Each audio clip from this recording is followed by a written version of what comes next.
Realm presents Bullet Catcher, Season 3, Episode 5. A day in the life in Watertown.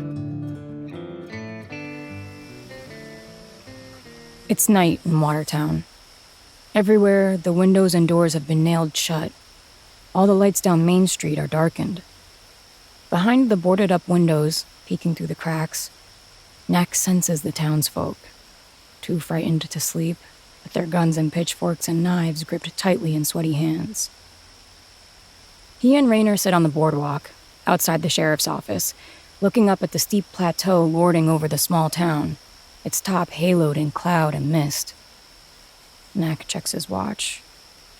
It's 2:30 in the morning, and his heart, thumping like a bass drum, begins to quiet.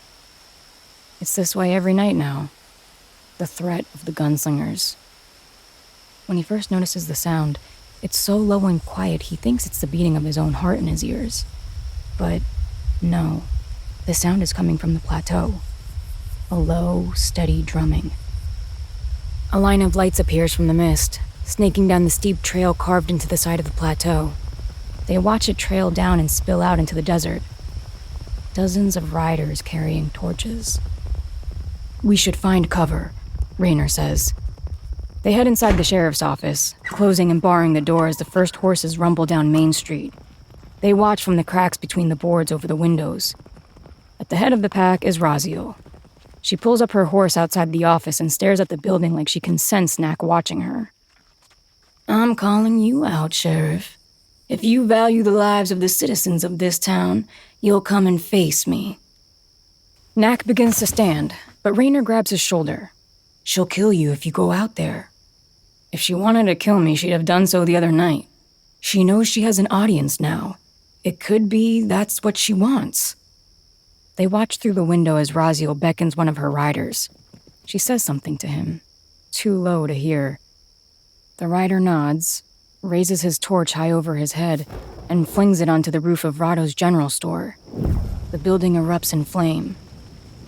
"We'll start burning the houses next," Raziel says calmly. "I have no choice," Nack says. He opens the door and steps into the street. Raynor watches from the doorway, hidden in shadow, his gun drawn. Down the street, a door slams open and out runs Rado, carrying his wash basin in his arms, sloshing water over his shirt and pants. "Get back inside!" Nack yells. But it's too late. One of the gunslingers draws a bead on him. The sound of a gun cracks the night. The gunslinger's shooter snaps out of his hand in a spray of blood and sparks. Gun smoke drifts from the barrel of the revolver sticking out from the darkened sheriff's office. Raynor steps into the reddened torchlight. A dozen guns snap up, all pointed at him. The wounded man whimpers and clutches his injured hand. Raziel raises her fist. No one fires. The sound of hammers cocking fills the air like chirping crickets. Raziel gives her horse a kick and the animal approaches Raynor. "The rich boy turned traitor. Why am I not surprised you'd end up in a place like this?" Raynor stays silent, his face pinched in a scowl. "Your mother will be worried for you. I'd hate to deliver bad news to her." "Enough, Raziel," Nack says. "Deliver whatever message you've come to deliver." "Very well," she says gravely. So quick that Nack doesn't register it until it's too late. Raziel draws a revolver from her belt, aims it at his chest, and squeezes the trigger. He falls back into Raynor's arms. She spins her gun on her finger and tucks it back into her waistband. The posse of gunslingers shoot their guns into the air, filling the street with smoke and the chatter of their revolvers. Then, Raziel raises her arm, and the gunslingers fall into formation and ride out of town. She lingers behind a moment longer. "Raynor, the gunslingers will be waiting for your return." And then she turns and gallops away. The townsfolk have formed a bucket brigade leading from the river to the general store. But the flames grow higher. Raynor cradles Nack's head in his arms. He presses his fingers to his neck, checking for her pulse, and to his surprise, there it is, as strong as ever. Nack's eyes jolt open. He turns on his side and coughs, taking in deep lungfuls of air like he'd forgotten how to breathe without choking. Nack pulls open his shirt, scattering buttons in the dirt. His chest is bruised black and yellow, but there's no blood. Raynor's eyes fall on the sheriff's badge, crumpled at Knack's feet. He picks it up and examines it. The 5-sided piece of metal, folded over Raziel's bullet like the fingers of a hand. Knack takes it from Raynor and holds it in his hand in amazement. "It's a miracle," he says quietly. "No," Raynor says, getting to his feet. "If she wanted you dead, she would not have missed. Then what? Just another message. Get out or die." Raynor finally holsters his gun and heads back inside the sheriff's station. Knack watches the bucket line throw water on the flames. Slowly, the fire dies. Then he picks himself up and follows Raynor in, finding him sitting behind the desk, the bottle of snakebite Knack keeps in his bottom drawer in his hands. He pours 2 glasses and pushes one over to Knack. Taking the drink, Knack stares hard at Raynor. "She said the gunslingers will be waiting for you. What did she mean by that? I thought you'd only heard stories about her." Raynor slugs a drink and pours himself another. "She's my godmother. I come from a long line of gunslingers. During the war, my mother served in her regiment. When the fighting was over, my mother retired from the gunslingers and made a fortune manufacturing munitions, but they stayed close. I joined the gunslingers when I was old enough. It was what was expected. They made sure I was assigned to Raziel's regiment, just like my mother. It's there that I saw exactly what she's capable of. It's where I learned just what would be expected of me if I remained a gunslinger. So, I left. I found this place. I fell in love with Nico, and that's the end of it. Why didn't you tell me?" Raynor looks up at him and feigns a smile. "Because I didn't want anyone to know that I was on a first-name acquaintance with a mass murderer. That kind of thing tends to damage a person's reputation. If you know her, then you'll know her weakness?" "She has none. None that I've ever seen."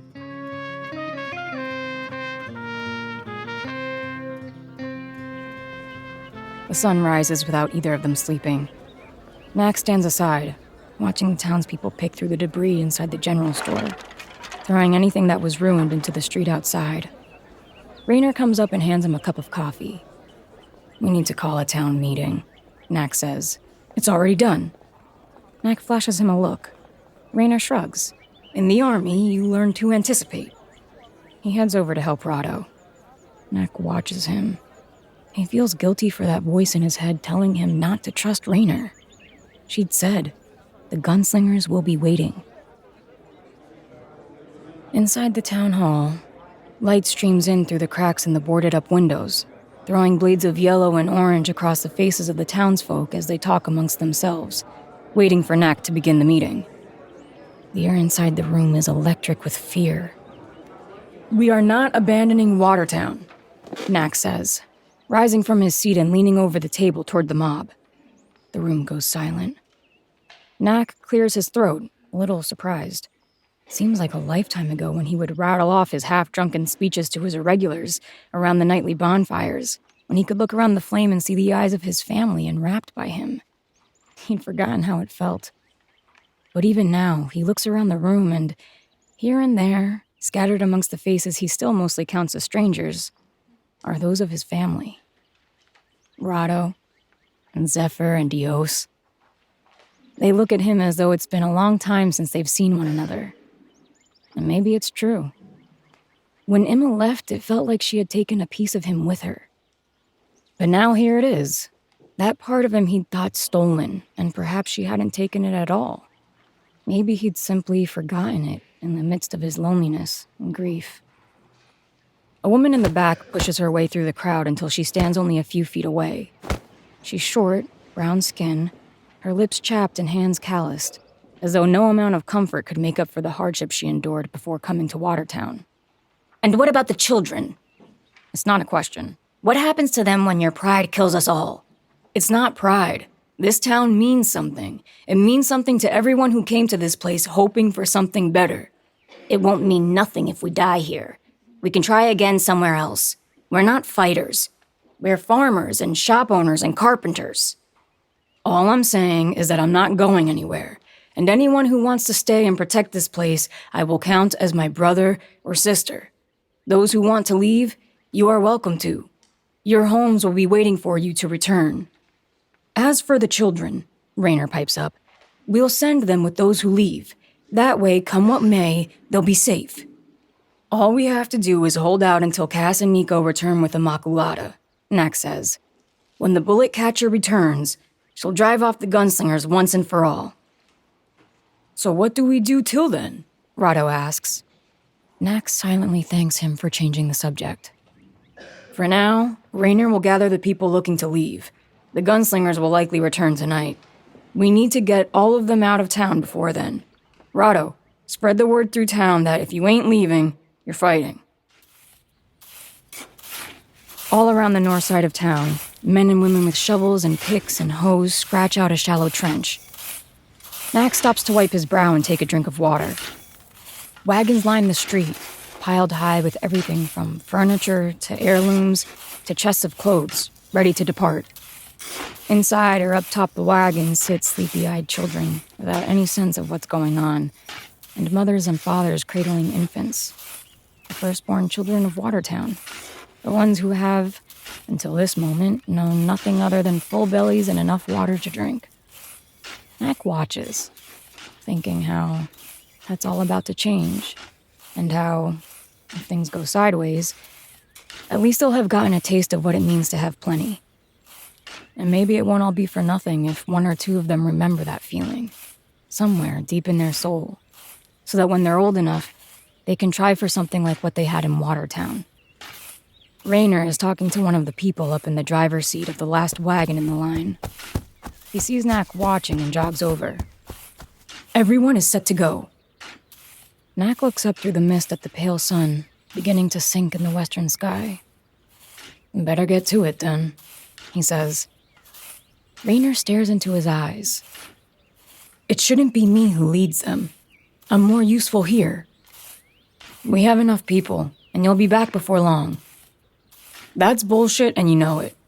You haven't looked me in the eye since I told you about Raziel. Nack watches the people busy themselves around the wagons. The gunslingers will be waiting for you. Raziel's words are like a splinter in his mind. I'm just trying to do what's best for everyone. Well, you're doing a piss-poor job of it. Nack stares straight ahead. You better get moving. Raynor shakes his head and jogs back to the wagons. The caravan rolls out of town, disappearing quickly down the track in a cloud of sand and dust. Nack watches them for what he knows to be too long a time. Already the day is mostly done, and there is plenty to do.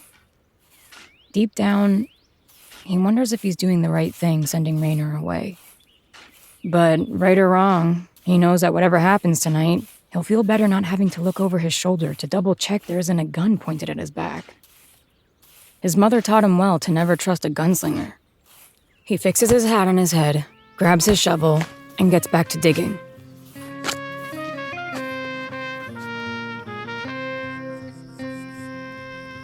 Those who can shoot are stationed on roofs.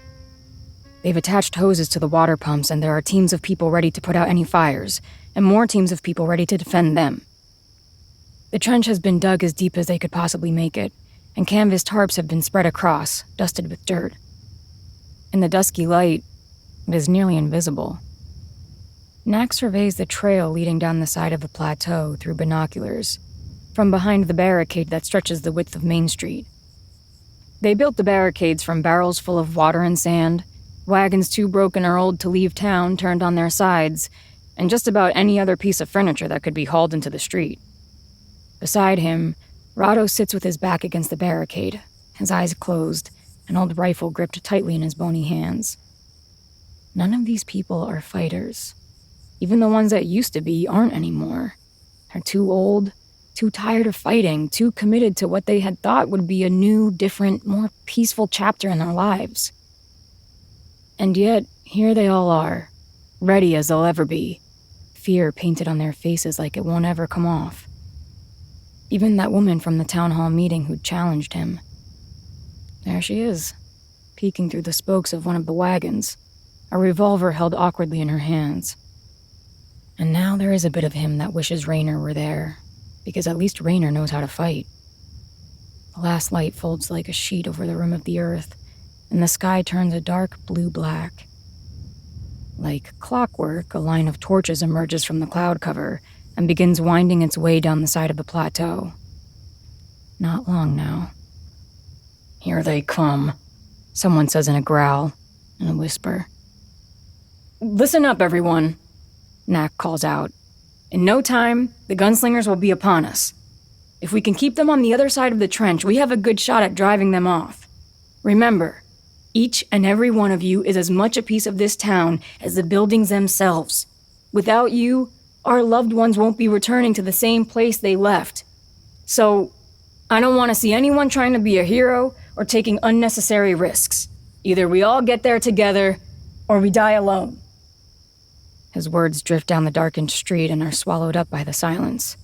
Knack goes back to watching the gunslingers. "Nice speech, Knack," Rado says with a wry grin. "Though maybe next time you don't end with how we're all going to die alone." Knack grumbles and looks through his binoculars. Let's hope there is a next time. The gunslingers are still a long way off when the ground starts rumbling. There are more of them this time. 50, maybe more. Knack can't tell, but it's a lot. Watertown has the numbers, nearly 2-1, even with everyone they sent away, but he knows it's not enough.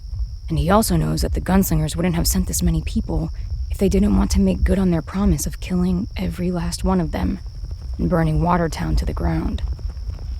The gunslingers line up on horseback a few hundred yards outside town. Front and center, Raziel sits atop her black steed, her rifle slung over her shoulder. The horses tamp at the ground and wrestle with their harnesses, eager to gallop.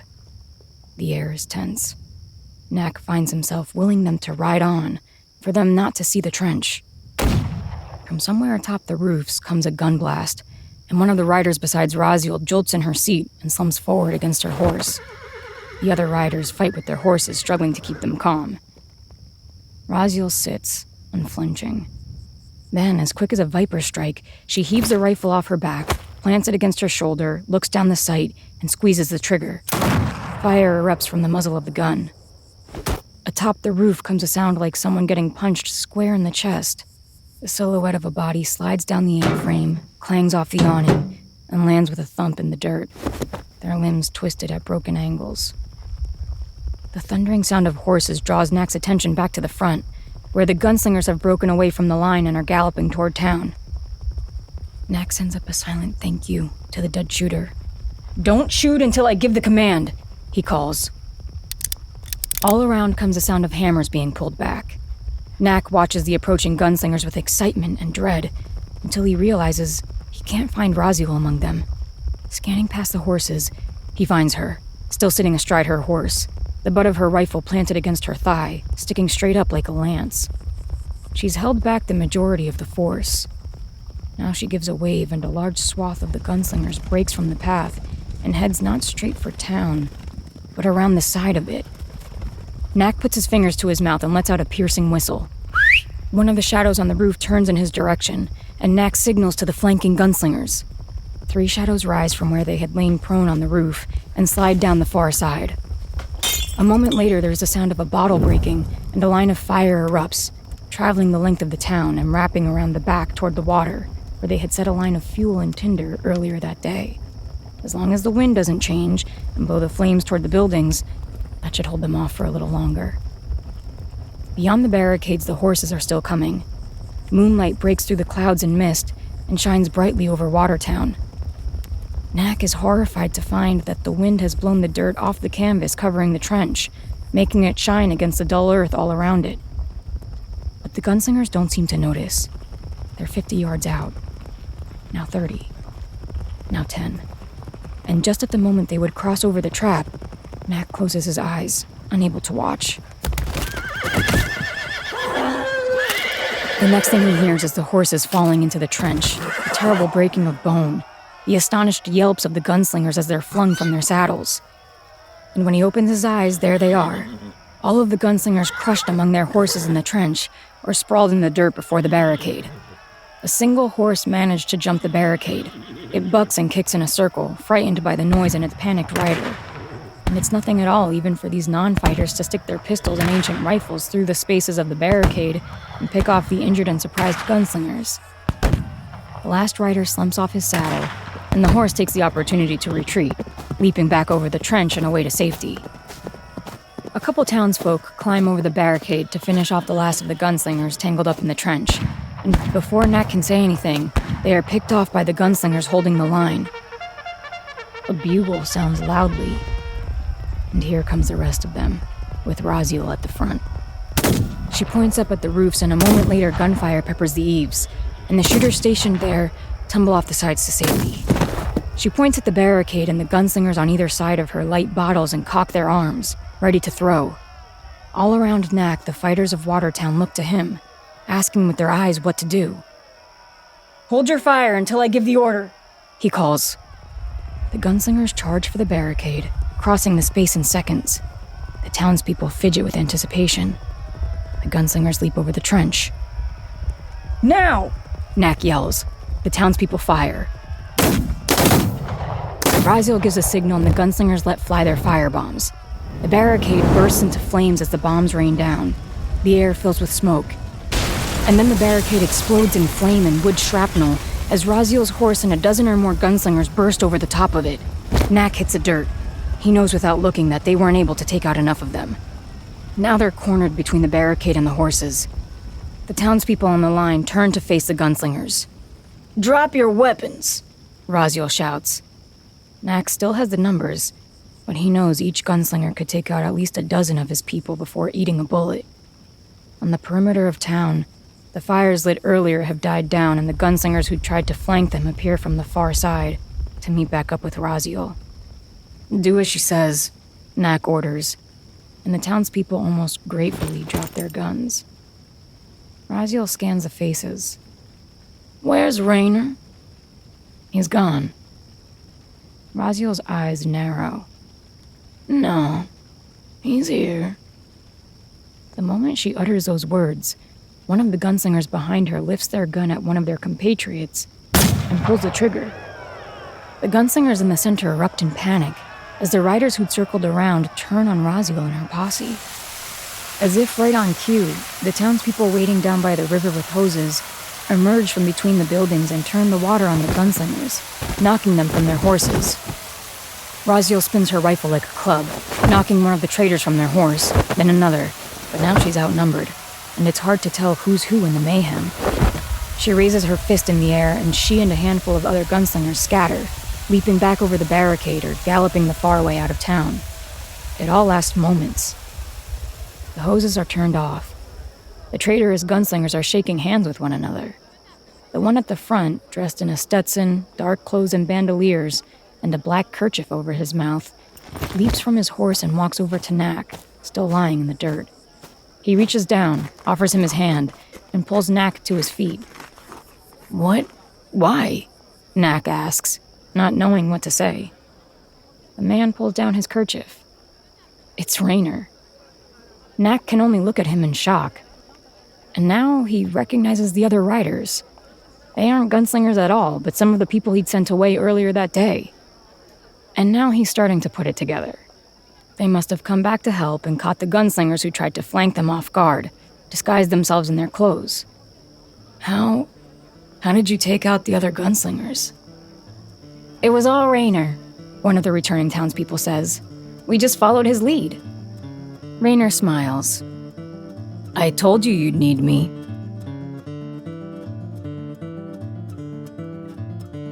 You're listening to Bullet Catcher Season 3 by Joaquin Lowe. Produced by Realm, your portal to another world. Listen away.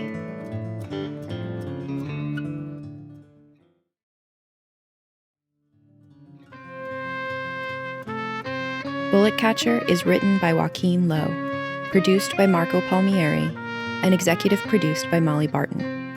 Performed by Inez del Castillo. Audio produced, directed, and designed by Amanda Rose Smith. Additional editing by Corey Barton. Original theme composed by Hashem Asadolahi, with performances by Justin Morell and Josh Deutsch.